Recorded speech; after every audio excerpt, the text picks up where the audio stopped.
पहला बताइए, why was young Europe formed. देखो यंग यूरोप, चलो मैं ही बता रही हूँ, तुम लोग फटाफट अपने आंसर चेक करो।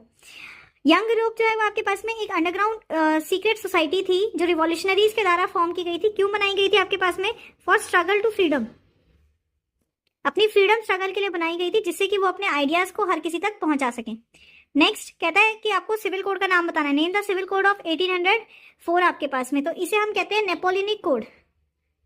नेपोलियनिक कोड, ये नेपोलियनिक कोड स्टैब्लिश किया गया था इक्वालिटी को स्टैब्लिश करने के लिए, टू स्टैब्लिश या to gain equality before law, और साथ ही राइट टू प्रॉपर्टी को फ्रांस में गेन करने के लिए। दो मेन इसके ऑब्जेक्टिव थे।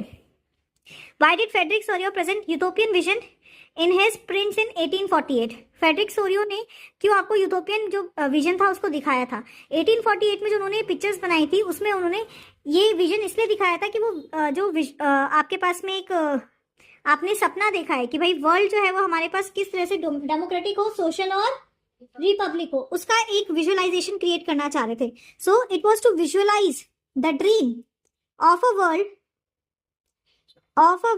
ऑफ कैसा world? Democratic, republic and social. भाई ऐसे एक वर्ल्ड का जो विजुअलाइजेशन है उसको क्रिएट करने के लिए उन्होंने किया था। Explain the aim to form Zollverein a customs union in 1804 in Germany. Germany में आपके पास में जो जॉल्वेरियन बना था, इसका क्या एम था? इसका एम था जो जर्मन्स हैं उनको इकोनॉमिकली एक नेशन के फॉर्म में बाइंड करना। This was formed to bind the Germans economically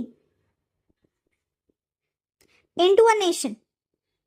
आर्थिक तौर पे एक राष्ट्र के निर्माण के करने के लिए इन्होंने किया था। इस यूनियन ने जितने भी टैरिफ बैरियर्स थे उनको अबॉलिश कर दिया था, और जो करेंसीज थी आपके पास में उनको रिड्यूस कर दिया था 30 से 2 तक।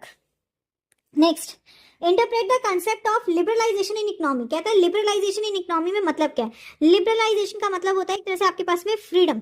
तो जब हम इकोनॉमी के टर्म्स की बात कर रहे हैं आपके पास में, दैट मीन्स मार्केट्स की फ्रीडम, क्योंकि आपके पास में क्या है? आपके पास टैरिफ बैरियर्स है, कस्टम ड्यूटीज है, जिस कारण से आप हर एक मार्केट में बेच नहीं पा रहे हैं। तो जब हम लिबरलाइजेशन की बात कर रहे हैं इकोनॉमी में, तो लिबरलाइजेशन इन इकोनॉमी मीन्स आपके पास में it is freedom of markets.